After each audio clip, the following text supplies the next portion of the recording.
que é o Simplificando Direito, e que vai trazer alguns casos que estão aí na grande mídia, que acabam sendo muito complicados, que muita gente fala muito, e as pessoas acabam não entendendo muito bem o que está acontecendo nesses casos. E o objetivo aqui é trazer uma linguagem simples, uma linguagem acessível, que faça o assunto conseguir ser entendido por advogados, por concurseiros e até mesmo por pessoas leigas que, porventura, pesquisem Simplificando Direito por aí, ou o nome do caso e queiram saber um pouco, né?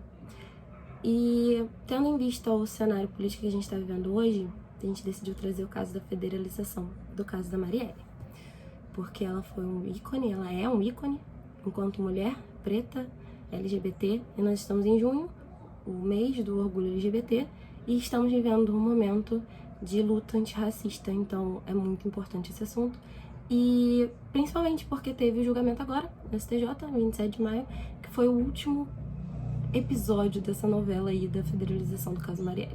Então vamos entender um pouco primeiro a cronologia do caso, para depois a gente entender o que é federalização. Então, Marielle era vereadora aqui do Rio de Janeiro e ela foi assassinada em março de 2018, junto com seu motorista Anderson. Todo mundo lembra disso, né? E o que aconteceu é que as investigações não são feitas pela Polícia Civil do Rio de Janeiro. E aí, em 2019, a então procuradora-geral, que era Raquel Dodge, fez um pedido de federalização. O que é federalização? Federalização é um nome popular para o incidente de deslocamento de competência, que nada mais é do que retirar as investigações da Polícia Estadual e levar elas para a Polícia Federal. E aí, o que aconteceria? Pararia as diligências aqui no Rio de Janeiro e o caso seria levado para a Polícia Federal. Esse caso chegou no Superior Tribunal de Justiça, agora há pouco, faz um tempo, e foi julgado no dia 27 de maio. O STJ, por unanimidade, negou. O que acontece? Por que foi pedido essa federalização? A Raquel Dodge utilizou como argumento o risco de responsabilidade internacional do Brasil. Por que teria um risco de responsabilidade internacional do Brasil? Porque a Marielle, ela era defensora dos direitos humanos. Isso, no âmbito internacional, está sendo defendido, né? Em vários tratados internacionais, em várias convenções. Então, ela entendeu que haveria um risco de responsabilização internacional do Brasil e que a Polícia Federal teria mais capacidade de atuar nesse caso, de diligências nesse caso. O STJ solicitou, inclusive, manifestação dos familiares da Marielle, que se colocaram em sentido contra a federalização do caso, uma vez que tiveram aí notícias, suposições sobre a possibilidade de interferência política do presidente na federalização, na parte da Polícia Federal. Mas isso não cabe ao caso, isso não importa, o STJ decidiu de uma forma puramente jurídica e é isso que a gente está aqui para analisar. Então, o que é a federalização? Ela é um incidente de deslocamento de competência. O incidente de deslocamento de competência, ele é um instituto novo, relativamente novo, foi trazido pela Emenda Constitucional 45 de 2004, então é recente no nosso ordenamento, e faz esse mecanismo de retirada de diligência da Justiça Estadual e leva para a Justiça Federal para ter as diligências pela Polícia Federal. E ele tem 3 requisitos. Nós temos que lembrar que esses 3 requisitos são cumulativos, ou seja, tem que acontecer os 3 ao mesmo tempo. A primeira coisa é grave violação de direitos humanos. A segunda coisa aqui é a incapacidade da autoridade local de conseguir fazer as diligências necessárias. E a terceira coisa é o risco de responsabilidade internacional do Brasil, certo? Então, o STJ por unanimidade negou. E por quê?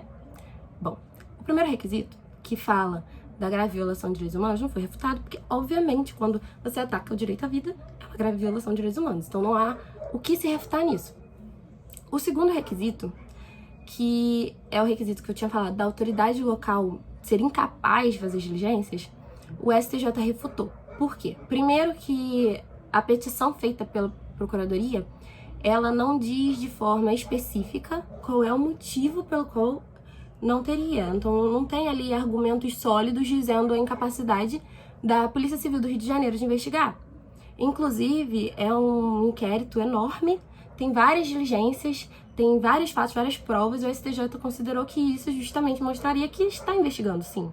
E o fato de já ter um inquérito muito grande, na verdade, ter o deslocamento de competência acabaria atrapalhando o próprio inquérito.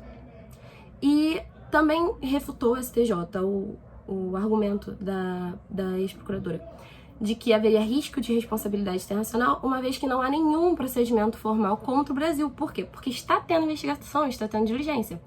Por mais que ainda não tenha se chegado ao cerne, há um andamento do processo, o processo não está parado. Então, esses são os motivos pelos quais não ocorreu a federalização do caso Marielle. É óbvio que, tendo esse cenário político, acaba que a grande mídia fala muito da política, mas a política, na verdade, acabou embasando só a manifestação dos próprios familiares da Marielle e não foram os motivos fundantes da decisão do STJ de ser contra a federalização.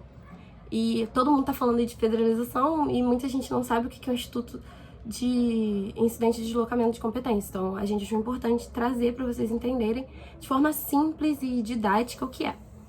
Bom, tá explicada aí a federalização do caso Marielle, mas tem mais uma coisa. No voto do ministro do STJ, ele trouxe uma figura nova, muito importante, que é o chamado feminicídio político. Bom, as mortes políticas são muito conhecidas da gente, dos advogados, e o feminicídio também é uma figura muito conhecida da gente, mas feminicídio político é uma coisa nova, uma figura nova que foi trazida no voto do ministro. E isso é uma coisa que provavelmente pode cair em provas de concurso por aí, segunda fase, provas abertas provavelmente, segunda fase e oral. Por quê? Porque isso deve ser debatido, inclusive no âmbito internacional, na corte e na comissão, uma vez que a Marielle, além de ser uma mulher negra, então aí a gente já tem interseccionalidade de pautas, ela era defensora de direitos humanos, o que traz a ideia política do fato, inclusive porque o motivo do crime, pelo que se consta das averiguações, seria justamente que ela estaria lutando contra as milícias privadas aqui no Rio de Janeiro. Então, há um embate político e feminicídio por ela ser mulher. Então, é uma figura que provavelmente vai cair e que pode ser âmbito de debate em alguma prova aberta, então fica aí a dica pra vocês. Eu espero que vocês tenham gostado desse novo quadro. A gente vai tentar trazer vários casos que estão sendo debatidos e que as pessoas ficam muito em dúvida do que está acontecendo. Tentar fazer uma linguagem simples. Eu espero que tenha ficado claro o que é incidente de deslocamento de competência. A gente tem que ter em mente que o direito penal, a regra do direito penal, é que as investigações aconteçam onde foi consumado o fato, justamente para que seja mais fácil coletar provas e fazer diligências. Então, o incidente de deslocamento de competência, essa tirada da autoridade de onde aconteceu e levada para a Polícia Federal para investigar, ela tem que ser exceção. Não podemos tratar a exceção como regra. Não podemos, porque pode prejudicar o processo. Pode prejudicar o processo, e o objetivo não é que se prejudique o processo. É isso, eu espero que vocês tenham entendido, que eu tenha sido didática. A intenção era fazer um videozinho pequeno, mas que contivesse tudo o que aconteceu no caso. É isso, espero que vocês gostem e beijo!